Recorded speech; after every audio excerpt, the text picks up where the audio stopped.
सपा ने 2024 लोकसभा चुनाव के लिए अपने उम्मीदवारों की 3 सूची पहले ही जारी कर दी है। साथ ही सपा और कांग्रेस का गठबंधन भी अब तय हो चुका है, जिसके बाद दोनों ही पार्टियों ने आगामी लोकसभा चुनाव को लेकर अपनी कमर कस ली है। एक ओर जहां सपा और कांग्रेस अपने इस गठबंधन को लेकर बेहद सकारात्मक दिख रहे हैं, तो वहीं दूसरी ओर भाजपा का कहना है कि चाहे वो अकेले लड़ें या गठबंधन में, उनके नसीब में हार के सिवा और कुछ नहीं है। इसी राजनीतिक रस्साकसी के बीच गाजियाबाद के राजनगर एक्सटेंशन में आज बीजेपी के राज्यसभा सांसद अनिल अग्रवाल ने फिट इंडिया हिट इंडिया के तहत एक स्पीड वॉक का आयोजन किया, जिसमें बड़ी संख्या में लोग शिरकत करने पहुंचे। कार्यक्रम के बाद मीडिया से बात करते हुए उन्होंने भाजपा की चुनावी रणनीतियों के बारे में बताया। उन्होंने कहा कि भाजपा की तैयारी हमेशा 24/7 चलती रहती है। ऐसा तो नहीं कि बीजेपी अपनी तैयारी कर रही है चुनावी। बीजेपी की तैयारी 24/7 रहती है, पूरे 5 साल रहती है। हमारे महानगर अध्यक्ष जी हैं, आप पूछे उनसे कितनी मेहनत करते हैं। जी हैं, उनसे बात करते हैं। देखिए, अभी मीटिंग भी हुई थी आपके यहाँ पर सिल्वर स्पून होटल में। क्या कहेंगे इस बार गाजियाबाद से कौन? देखिए, गाजियाबाद से हमारा प्रत्याशी है कमल का फूल। जिसके पास कमल का फूल है वही हमारा प्रत्याशी है। संगठन और पार्टी और जनता माननीय प्रधानमंत्री जी के नेतृत्व में हमेशा जो गाजियाबाद की जनता है, देश की जनता है, इस प्रकार का आयोजन करते रहते हैं। कार्यक्रम में मुख्य अतिथि के रूप में केंद्रीय राज्य मंत्री BL वर्मा पहुंचे थे। उन्होंने इस कार्यक्रम को प्रधानमंत्री नरेंद्र मोदी के फिट इंडिया कार्यक्रम का हिस्सा बताते हुए कहा कि देश के बच्चे, बुजुर्ग और युवाओं को स्वस्थ रखने के लिए ऐसे कार्यक्रम समय समय पर होते रहते हैं। इसके साथ ही जब उनसे सपा कांग्रेस गठबंधन के बारे में पूछा गया तो उन्होंने बताया कि इस बार भी इनकी जोड़ी पहले हुए गठबंधनों की तरह फ्लॉप साबित होगी। इसके बाद जब इनसे गाजियाबाद से भाजपा प्रत्याशी के बारे में पूछा गया तो सुनिए उन्होंने क्या जवाब में कहा। देखिए, मुझे लगता है कि इस बार कोई चुनाव हमें दिखाई नहीं पड़ता है। चुनाव एक तरफा माननीय प्रधानमंत्री मोदी जी के नेतृत्व में NDA 400 पार करने जा रहा है।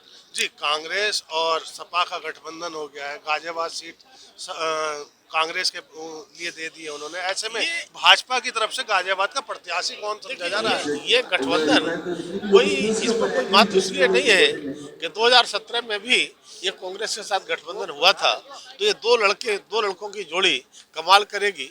पता चला कि चुनाव हार गए थे, जोड़ी टूट गई थी। मुझे लगता है कि ये गठबंधन 2017 हो, 2019 हो, 2022 हो, ये गठबंधन सपा के बनते हैं, बिगड़ते हैं, तो यहाँ पर गठबंधन का बात तो नहीं है। और गाजियाबाद का जहाँ तक सवाल है, तो मुझे लगता है गाजियाबाद में कमल लड़ेगा और कमल खिलेगा। सबसे बड़ी बात है कि इस बार प्रत्याशी कौन होंगे गाजियाबाद? मैंने बताया ना, कमल प्रत्याशी होगा। अच्छा सर, एक सवाल और आखिरी।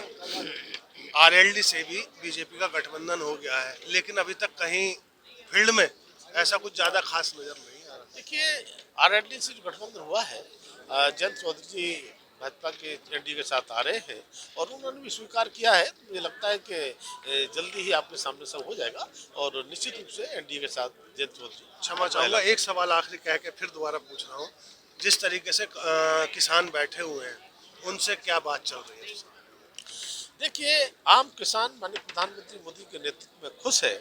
2014 से लेकर के अब तक जो किसानों के हक में काम किए हैं, मैं चूँकि स्वयं किसान हूँ, जहाँ किसानों के लिए कृषि बजट 25,000 करोड़ रुपये होता था, उसको माननीय प्रधानमंत्री ने बढ़ाते आज 1,25,000 रुपये 1,25,000 करोड़ करने का काम किया है। और मैं कह सकता हूँ किसानों की आय भी दूनी हुई है।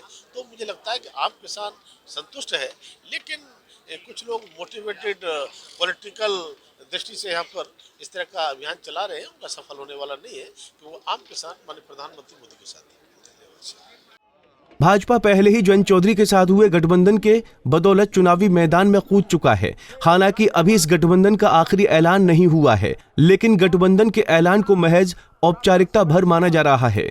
बता दें कि हाल ही में प्रधानमंत्री मोदी भी अपने गृह जनपद वाराणसी के दौरे पर थे और उसी दिन राजस्थान के मुख्यमंत्री भजनलाल शर्मा भी लखनऊ और सीतापुर के दौरे पर थे। इससे साफ तौर पर दिखाई देता है कि भाजपा यूपी की राजनीति में बेहद सक्रिय हो चुकी है और भाजपा इस बार यूपी में कोई भी जोखिम नहीं लेना चाहती। पंजाब केसरी टीवी के लिए गाजियाबाद से संजय मित्तल की रिपोर्ट। हमसे जुड़े रहने के लिए हमारे YouTube चैनल को सब्सक्राइब करें और नई वीडियो की नोटिफिकेशन के लिए बेल आइकॉन को दबाएं। अगर आप ये वीडियो Facebook पर देख रहे हैं तो लाइक जरूर करें और ज्यादा से ज्यादा शेयर करें। धन्यवाद।